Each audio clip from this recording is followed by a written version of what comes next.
On a suddenly not so casual Friday evening in early September, it is September 15th, 2023. College football knowledge for college, week 3. We are back. We are hyped. Fire up the chat. Live on Sharky Waters Nation Twitter, a brand new channel, 9 Words of Lifestyle. Ride the wave or get out of the water. It is the shark. It is the gun. What's going on tonight, my brother? Man, oh man, I'm doing so well in the NFL, but by God, do I absolutely suck ass at college football right now. But don't fret, my pet. This is a marathon, not a track meet, and I will get right here. And I'm going to do it here in week 3. Listen, this slate is kind of lackluster at best. We're going to have a greater slate on week 4, but there's spots to bet here, folks, and we're going to give you those spots here tonight. And I'm going to get right, bounce back city, and we're going to be dominating. And Shark has been dominating through the way, carrying the team, but we're going to do it duo this time. A lot of alignment. Let's get to it. Absolutely. Alignment players have obviously done very well in this early season. Guns mentioned it. This card is not giving us a ton of access. I think obviously everybody watching has probably gone down the card themselves. First small takeaway before we dive into the first official. This week is really the last week before we get into conference season for most teams. A lot of ambiguity, a lot of tight lines, very inflated lines on short totals, just tight stuff. And we're trying to find the top spots. It is an opportunity to dominate. Guns picks. First play, high noon, Columbia, Maryland, 4-0 field, Missouri at home, hosting Kansas State, a Kansas State team that absolutely hammered them last year by close to 30 points. Line is hovering in the middle. It is a short figure. It is your first official of the broadcast. Yeah, talk about the opportunity to revenge a loss from 2022. This Kansas State team was absolutely dominant last year. We made a ton of money on them. They were undervalued, but this season, everybody knows about Kansas State. But let's talk about this team for a second here. Kansas State coming off a win versus Troy, 42-13, winning the net yardage battle slightly, 111 net yards. This game will be Kansas State's first road game. Now you got Missouri coming off a close home win, probably looking ahead to this Kansas State game, only beating Middle Tennessee State 23-19 plus 31 net yards in that game.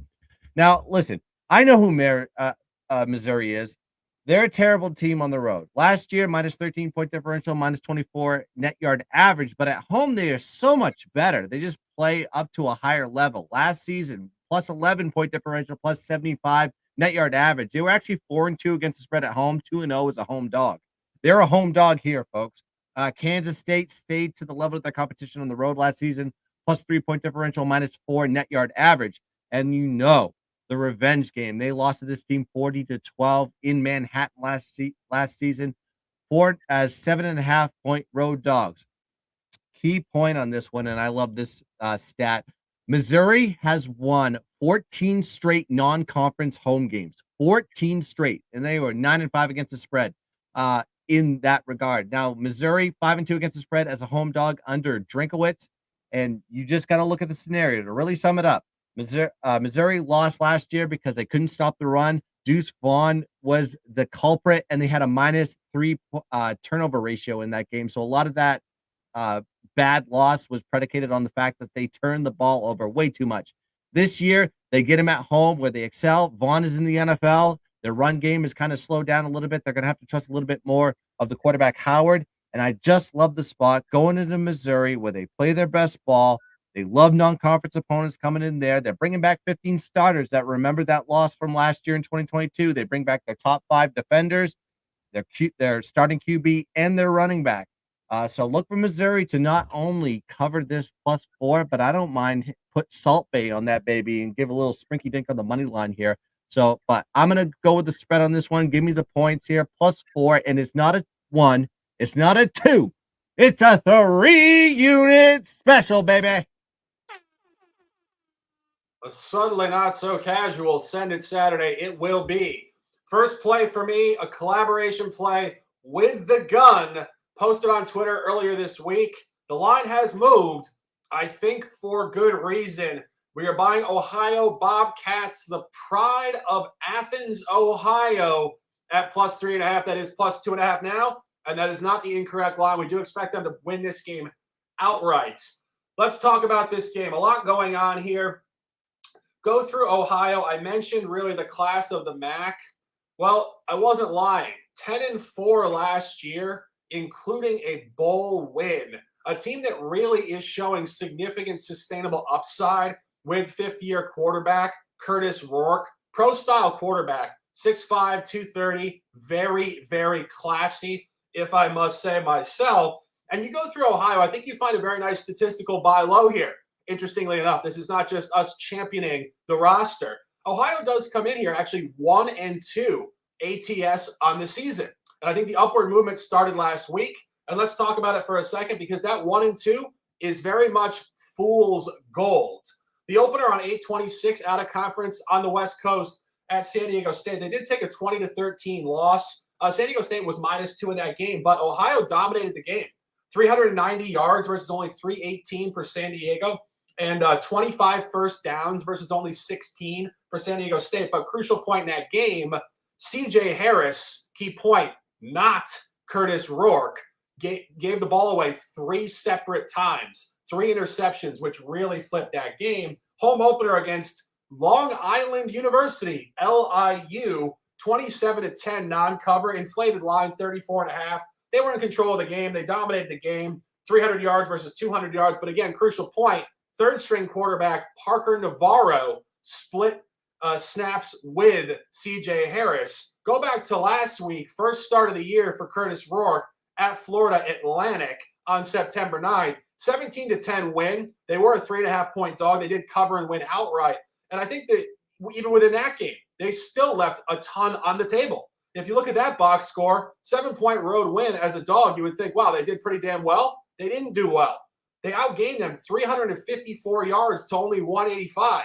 They had 37 minutes of possession to only 22.5.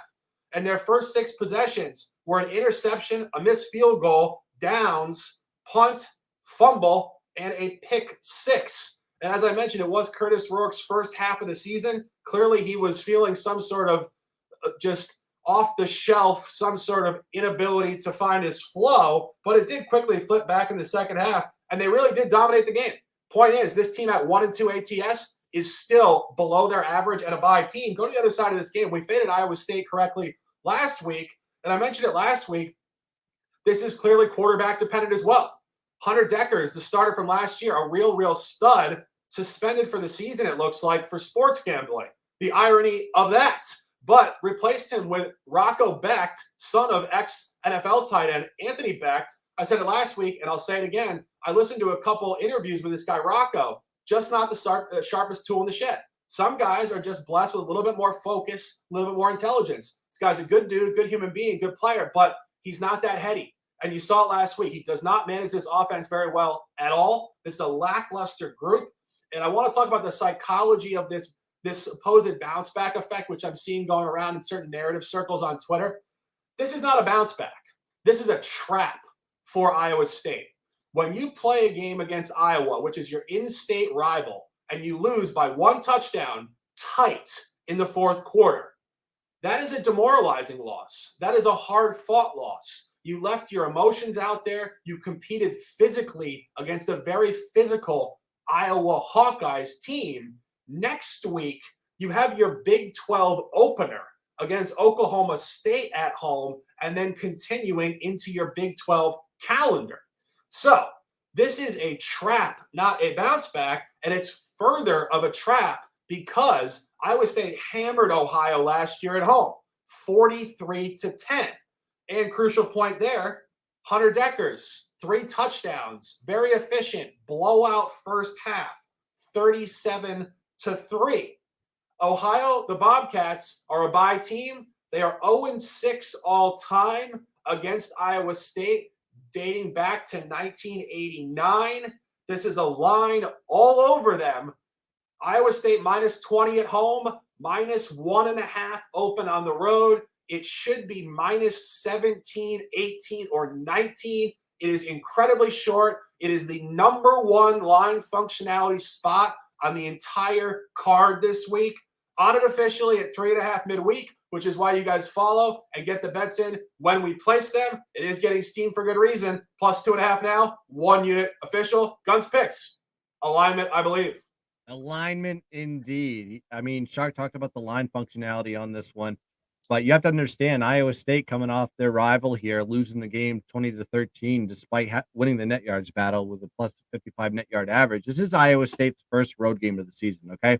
Last year, they were not great on the road. They had a minus 11 point differential, plus 69 net yard average. They also were a minus 9 in turnover ratio last season, which is absolutely abysmal on the road. I mean, this team just could not get it together outside of their home stadium. Now you got to look at Ohio's defense. They've been really good this year on the defensive side. They've been holding opponents to 233 yards per game of total offense in the 3 games.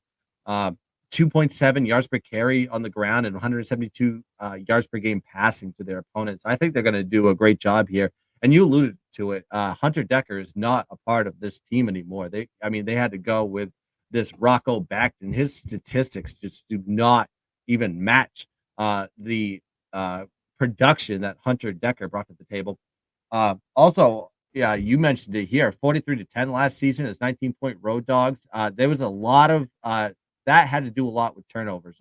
Ohio had 4 turnovers in that game that led to 17 points altogether. So that is a key portion in that too.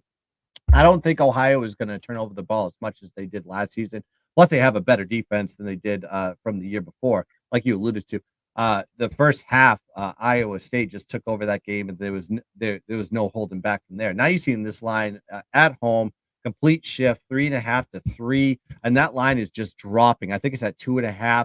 You might as well at this point where the line is. We did get it at 3.5. We got a little bit early. I did drop it in the Slack channel on Wednesday at 3.5, and I mean, you might as well just take them on the money line if this isn't about the 3. Ohio is going to win this game. Okay.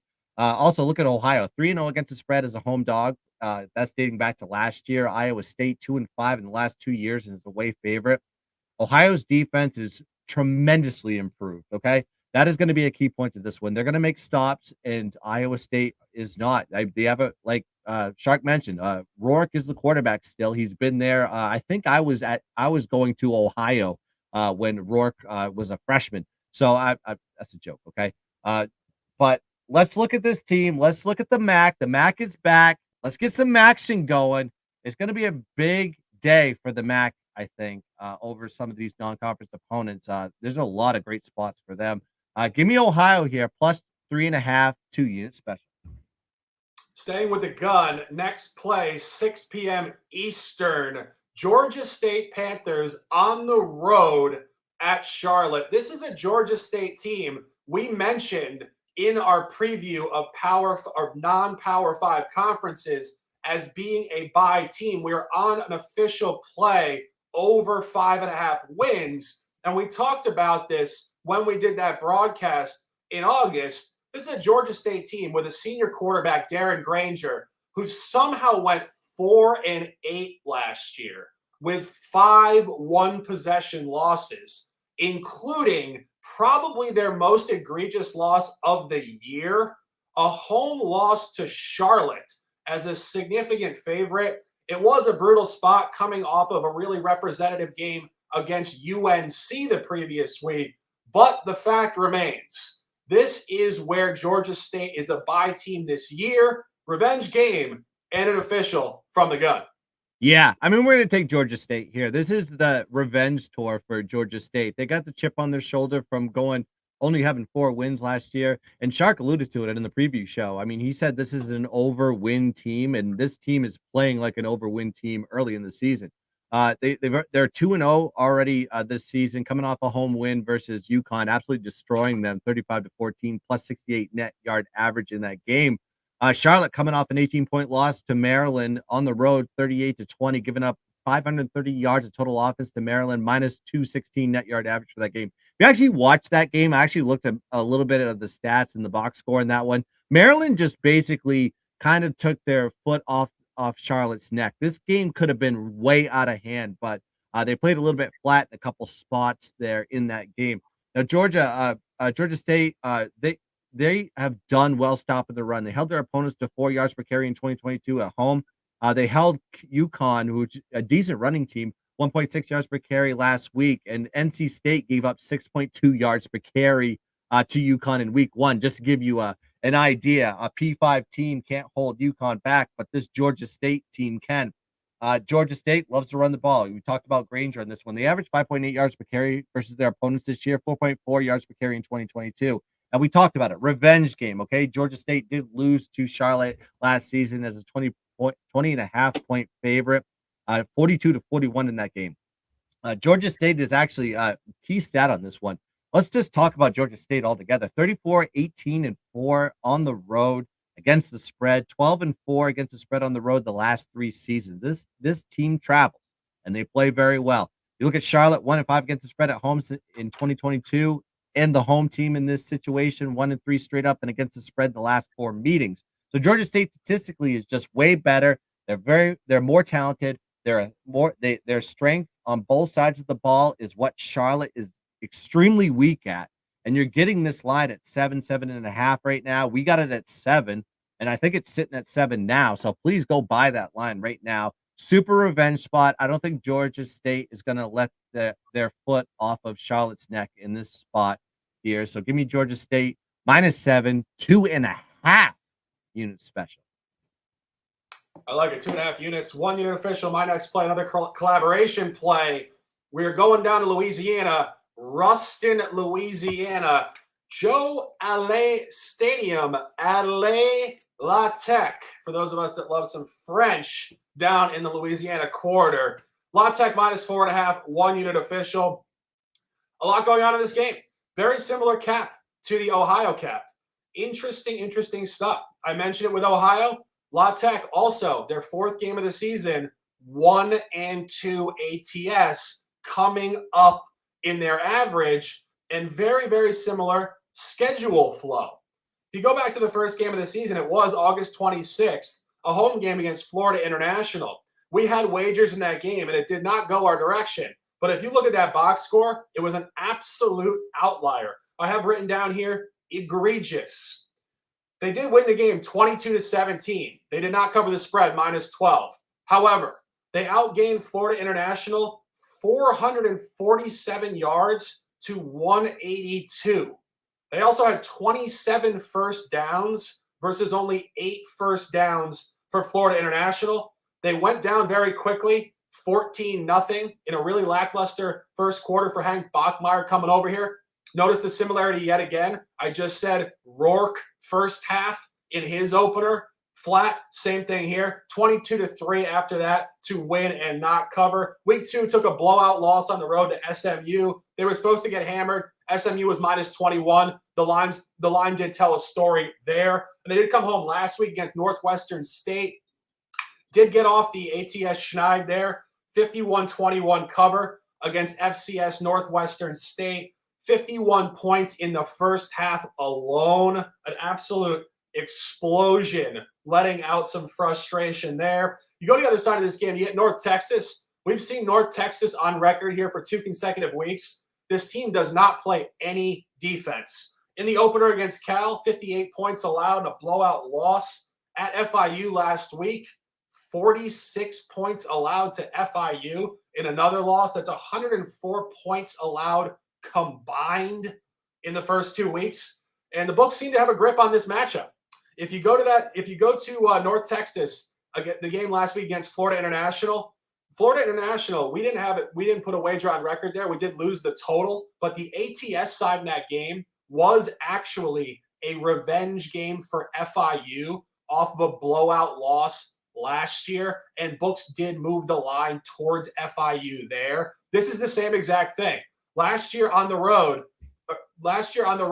La Tech did lose significantly, 47-27. Crucial point, North Texas -5.5. You get the revenge game here. You get a strong line at the open, -2.5. One crucial point as well on the market steam. That game last year, which was a 20-point win and cover for North Texas, opened at 5.5 and got steamed up to 6.5 for the favorite. This is the same thing. La Tech just opened at -2.5 and is getting steamed up with significance to -4.5. Revenge game, line functionality clean for North Texas, not playing any defense. By La Tech, 1 and 2 coming up in their ATS, and Hank Bachmeier getting into his flow on it for 1 unit at -4.5. Guns picks, alignment, I believe. I don't know if you stole my notes or it's just like-minded people. This is how I analyze the game. It's almost identical here. I was like, you look at North Texas right now. They're off to a rough start. Losses to Cal and FIU in the first 2 games of the season, -22 point differential, -205 net yard average for the season. La Tech 2-1 the season, beating FIU and Northwestern State, but a loss to SMU on the road. La Tech, and I've talked about it before when we in week 0, I believe I had a spot on La Tech, narrowly not covering that game. But they are just great at home. In 2022, they put up a plus 10 point differential on average. This season they're plus 18 point differential on average at home, plus 210 net yard average. Granted, there's an FCS team that they absolutely murdered in there, so take that with a little bit of a grain of salt. And North Texas, like Shark said, just a terrible team. I mean, it's defensively, but they're even worse on the road. -5 point differential, -62 net yard average in 2022. And this team is way worse than they were last year. And they're coming off a road loss to FIU. And Shark said it. It's our only week 3, and we already have a common opponent here with FIU. North Texas played them last week. FIU on the road. 46-39 was the score. They lost that game. Allowed 514 yards of total offense, 6.2 yards per carry on the ground rushing, plus 34 net yard average. You look at La Tech, they beat them, FIU 22-17, allowing only 182 yards of total offense to FIU. And they had 5.9 yards per carry on the ground versus them, plus 265 net yard average. There's a big difference in the statistics between La Tech and North Texas of how they played FIU. And these 2 teams did meet last season. Shark alluded to it. Revenge spot, 47-27, 6.5 point home favorites. North Texas was, and you see a significant shift in the line here. Now La Tech is favored at home, -4.5. La Tech is just the better team here, pure and simple, both sides of the ball. There's a huge line shift in there. Line correlation is the key here. Simple transitional period for North Texas. Seth Luttrell getting fired with 7 wins right before they get into the Conference USA Championship. So it's a big revenge spot for La Tech. Let's hope Bachmeier doesn't do stupid Bachmeier shit and just gets the job done here versus this lackluster North Texas team. Give me La Tech -4.5, 2 unit special.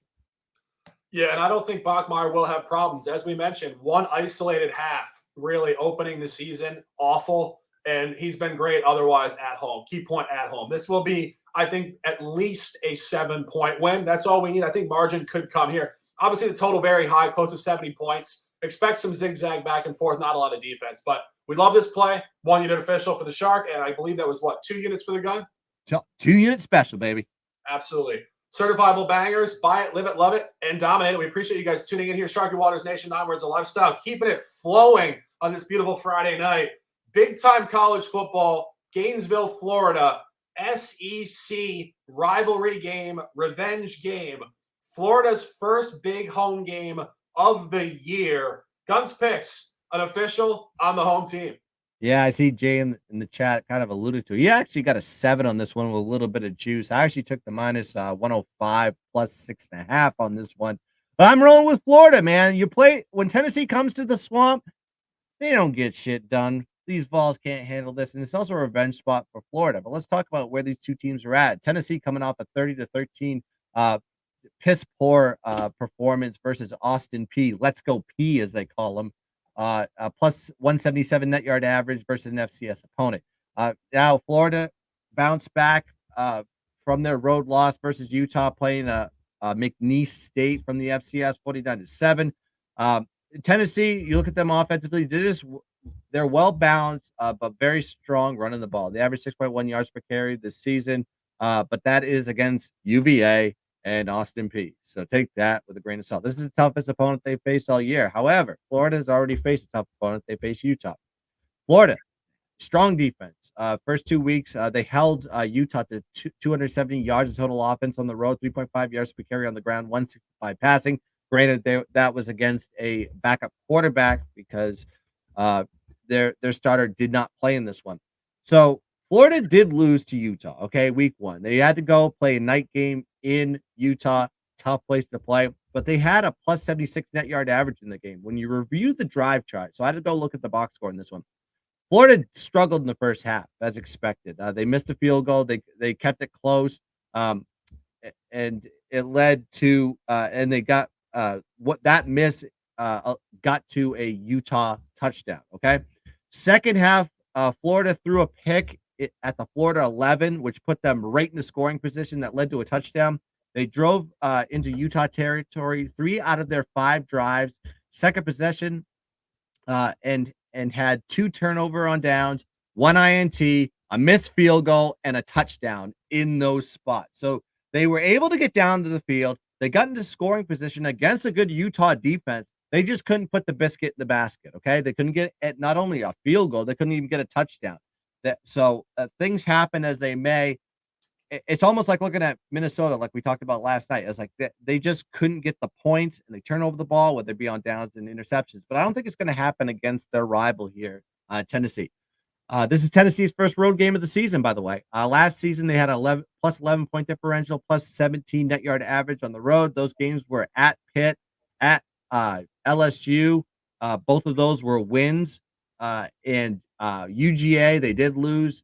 South Carolina, they lost 63 to 38. And then what's really driving the number all skewed with a plus 11 point differential, they beat Vandy 56 to nothing. All right. So that was coming off that bad loss to South Carolina. That kind of was supposed to happen. You play a lackluster team after a loss like that, a good team like Tennessee. Like, for example, look at Bama. I think Bama is going to beat the absolute crap out of whoever they're going to play. I think they're playing UCF or USF. I can't remember, but that's one of those spots that you come off a good team coming off a bad loss, going against an inferior opponent the next week. Bad news for that team. But that's not an official play. That's just a lean on that one. So Florida owns a history in this matchup. That's a key on this one. Florida 16-2 straight up in the last 18 matchups versus Tennessee, 13-5 against the spread in that run. Revenge game, 38 to 33 last season. Really close game. Florida was a 10.5 point dog in this spot. They're sitting here at plus 6.5. Kind of a sharp angle on this one, but I think Florida defensively is a little bit better. Tennessee did lose a lot.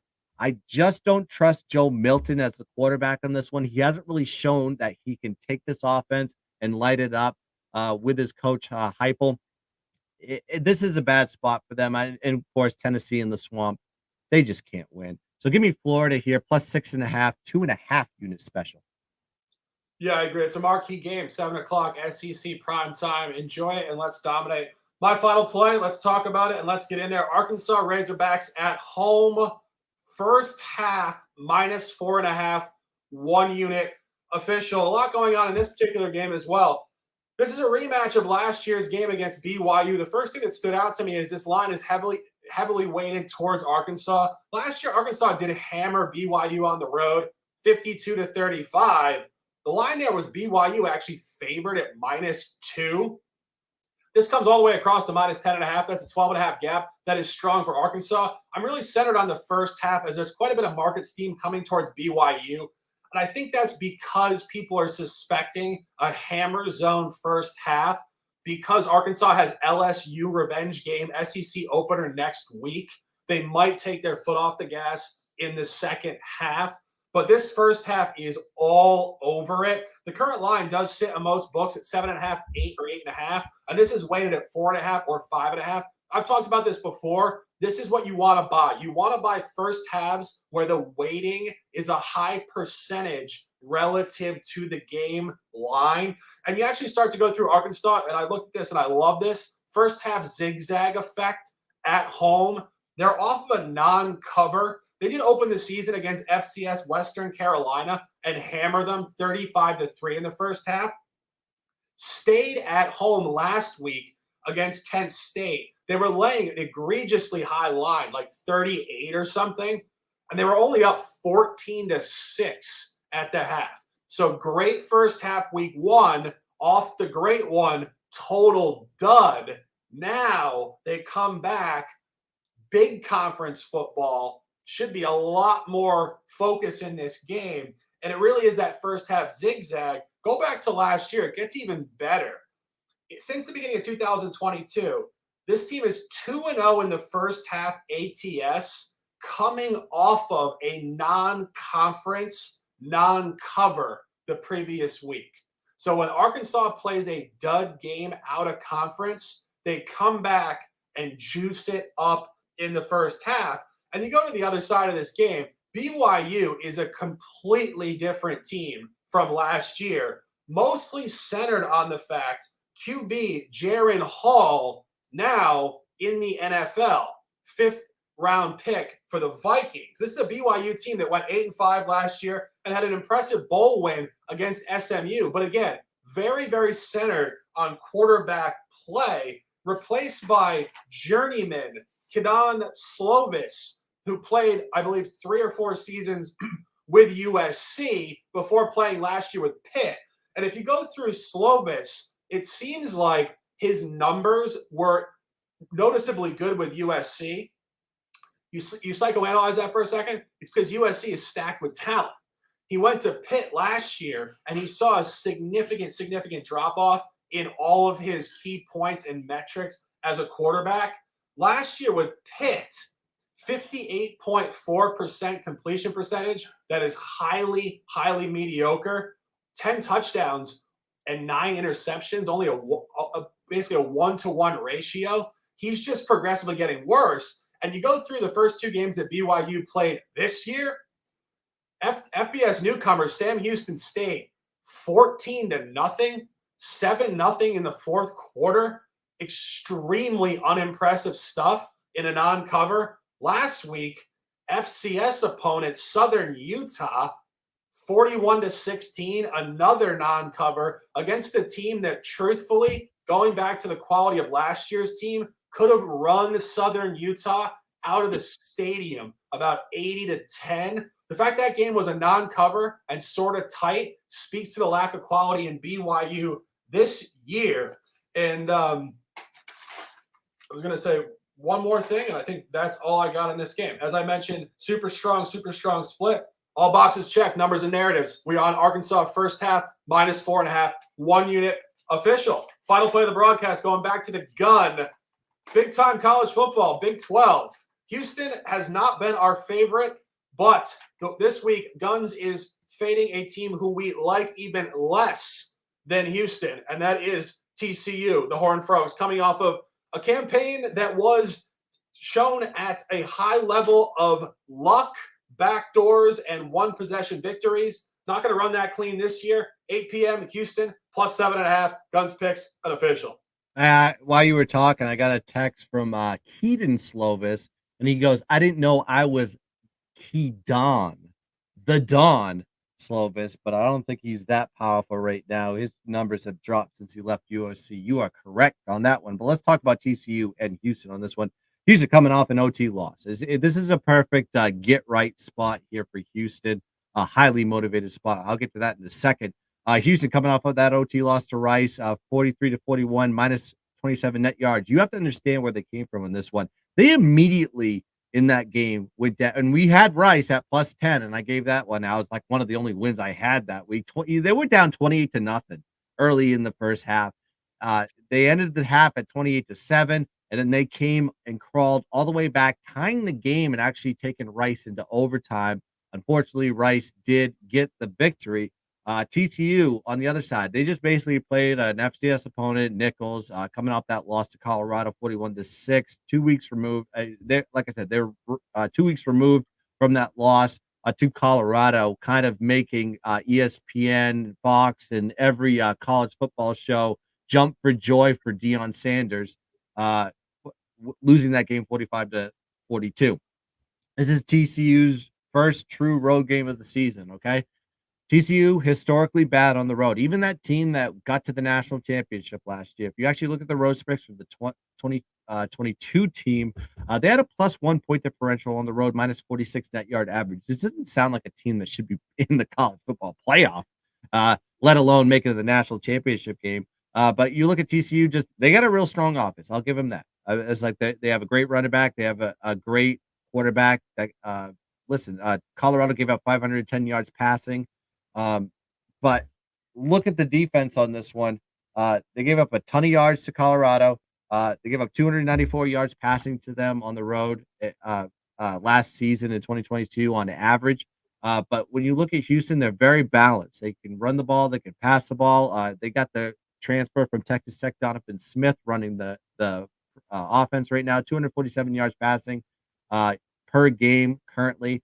And like I said, there's a reason why I'm taking Houston. This was a super, super high motivational spot for them. This is Houston's first Big 12 conference game. They're playing at home. This is the first time they've been in the P5. They've been spending a lot of their life in the AAC. So they're going to be really pumped up for this spot. And they're really playing a TCU team that, quite frankly, defensively looked lost against Colorado.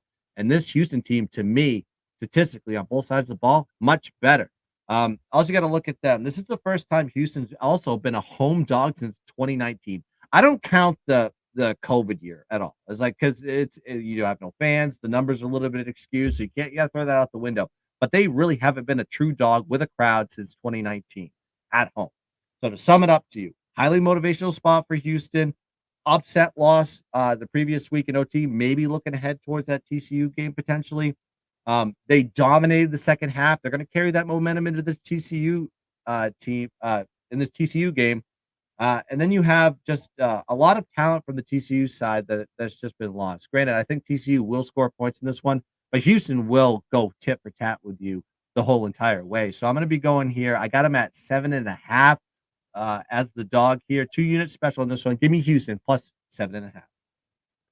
Absolutely. And we want to give a shout out to a couple guys in the chat. John Conley, what's going on, brother?